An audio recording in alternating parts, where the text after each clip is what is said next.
सूर्यपुत्र कर्ण की कहानी महाभारत के योद्धाओं में से एक है। कर्ण कुंती और सूर्यदेव के पुत्र थे। कुंती ने लोक लज्जा के डर से उन्हें जन्म के बाद नदी में बहा दिया, जहाँ सूत सारथी दंपति अधिरथ और राधा ने उन्हें पाला, जिससे वे सूत पुत्र कहलाए।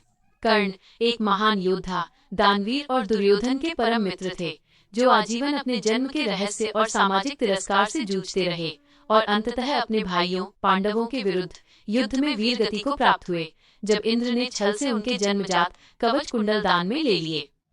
जन्म और बचपन। जन्म। कुंती को दुर्वासा ऋषि से मिले वरदान के कारण विवाह से पहले ही उन्होंने सूर्यदेव का आह्वान किया और कर्ण का जन्म हुआ। लोकलाज के भय से उन्होंने कर्ण को एक टोकरी में रखकर गंगा में बहा दिया। पालन पोषण। एक सारथी दंपति राधा और अधिरथ को कर्ण मिले और उन्होंने उसे पाला, इसलिए कर्ण को सूत पुत्र कहा गया। शिक्षा और व्यक्तित्व। गुरु परशुराम।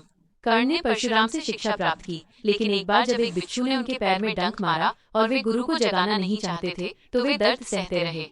इससे परशुराम को पता चला कि वे ब्राह्मण नहीं, क्षत्रिय सूर्यपुत्र हैं, और उन्होंने कर्ण को शाप दिया। दानवीरता। कर्ण अपनी अद्भुत दानवीरता के लिए प्रसिद्ध थे।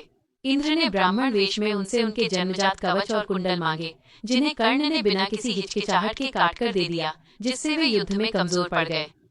महाभारत और मृत्यु। पांडवों के भाई कर्ण पांडवों के सबसे बड़े भाई थे, लेकिन उन्हें इसका ज्ञान नहीं था। द्रौपदी द्वारा विवाह से इनकार के बाद वे पांडवों से घृणा करने लगे और कौरवों के पक्ष में हो गए। श्राप और मृत्यु। परशुराम के श्राप और इंद्र को कवच कुंडल दान करने के कारण अर्जुन ने महाभारत युद्ध के 17वें दिन, जब कर्ण के रथ का पहिया कीचड़ में फंस गया था और वे शस्त्रहीन थे, उन पर प्रहार कर दिया और कर्ण वीर गति को प्राप्त हुए। मुख्य सीख। कर्ण की कहानी विपरीत परिस्थितियों में भी अपने सिद्धांतों और मित्रता, दुर्योधन के प्रति पर अड़िग रहने, महान योद्धा होने, लेकिन जन्म के कारण सामाजिक तिरस्कार सहने और अंततः अपने भाग्य से संघर्ष करने वाले एक आदर्श पर त्यागी व्यक्ति के रूप में जानी जाती है।